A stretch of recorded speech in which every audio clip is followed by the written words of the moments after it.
আজকে মগজ রান্না করব, গরুর মগজ। তাই পরিষ্কার করতে বসছি। এই যে আমি যেভাবে পরিষ্কারটা করি সেভাবে দেখাচ্ছি। এই যে আমি যে মগজের এখানে যে ছোট ছোট যে রগ থাকে, এই যে রগ, এই রগগুলো আমি ফেলে দিই। এটা আমি শাশুড়িকে দেখেছি, আমার আম্মাকে দেখেছি। তারা করে কি, এই রগগুলা, এই যে চিকন চিকন যে রগগুলো আছে মগজে, এই রগগুলো টান দিয়ে ফেলে দিত।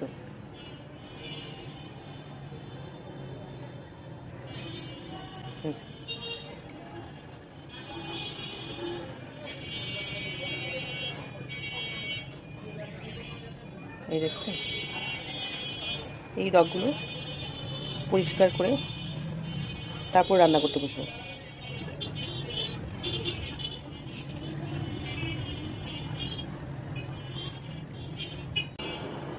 এই যে গরুর মগজটা পরিষ্কার হয়ে গেছে।